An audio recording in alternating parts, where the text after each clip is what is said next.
Good morning, lovely ladies and gentlemen. Steve and Gabriella Collins coming to you from beautiful San Antonio, Texas, the second most powerful, passionate, purposeful coach and speaker in the world. In the world. Thank you for that. That was a good Monday thing right there for me. All right. Are you single and looking to mingle?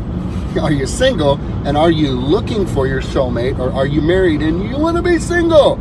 I am so glad we are having this conversation right now. I'm going to give you a couple of tools, a couple of nuggets that will help prepare you for your soulmate. Now, before you get discouraged, LaFonda is the best thing that has ever happened to me. Don't worry, Napoleon. One day you'll find your soulmate. Peace out. Y'all seen it. Napoleon Dynamite. If you haven't, get ready to laugh. In preparation for your soulmate, I will give you a couple of quick spiritual principles. Number one, they will not be your completer, because a relationship is not 50-50. It's 100-100. And many times people are hoping for another human being that will complete or fill that void they feel in their life. Ideally, you are living a full life and you can be an enhancement. They are living a full life, they can be an enhancement, because anyone besides the good Lord that we put a dependency on to make us feel good is a setup for significant disappointment, because people will let you down. The good Lord never will. So when we look at how can we prepare for our soulmate, how can we prepare? This first message is for the singles. You prepare by beginning a spiritual relationship with that other person right now before they even show up in your life. Steve, that sounds crazy. What do you mean by that? What does that even look like? How do you do that? I'm so glad you asked on this wonderful Monday morning. If you were married, Mr. or Mrs. Single Person, let me ask you this. Would you pray for your spouse? Would you ask God's blessing for your spouse?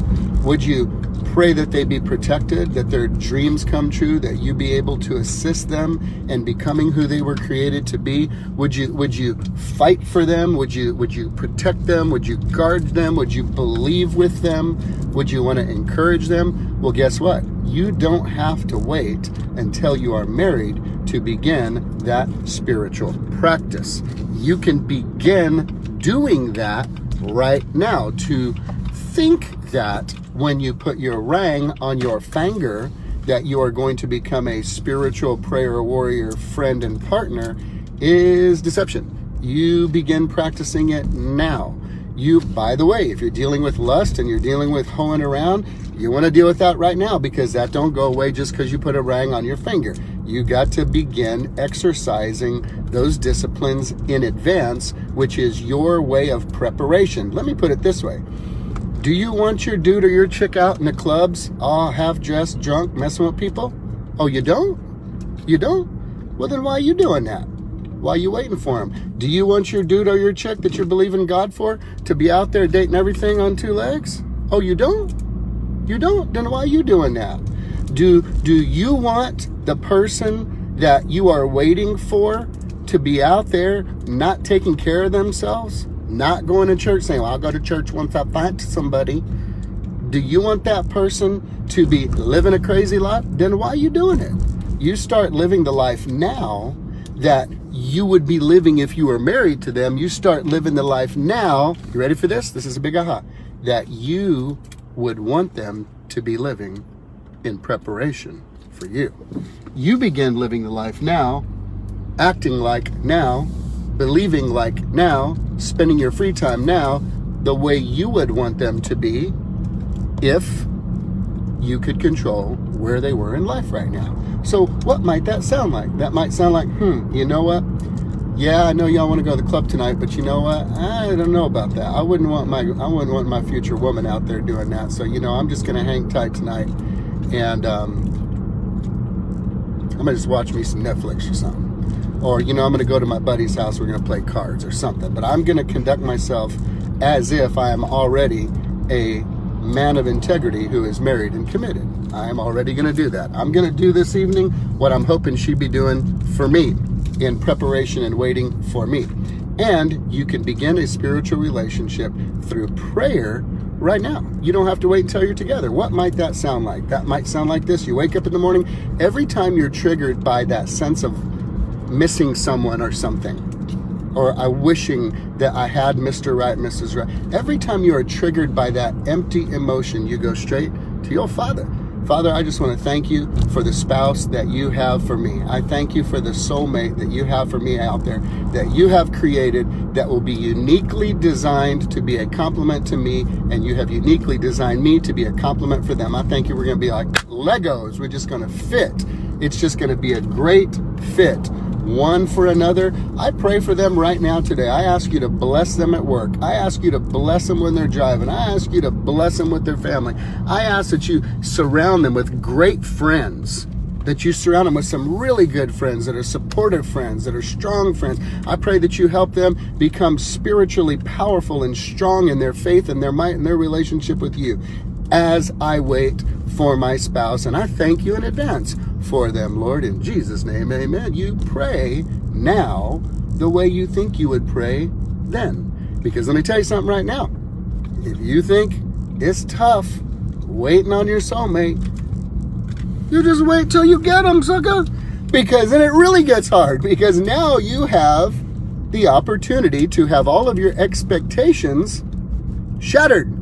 And you have expectations that can now become massive frustrations when what you imagined is not necessarily what's happening or what's going on in that relationship. But now you can't just go off to the bar by yourself and get lit without getting a divorce pretty soon. You can't go look for that love in all the wrong places and find somebody else to switch them out with just because you're down. No, ma'am. No, sir. You have a covenant now, a relationship commitment now. You have a position and a place that says, I have made a commitment and a covenant to you, and we're going to work our way through this. We're going to work our way through this.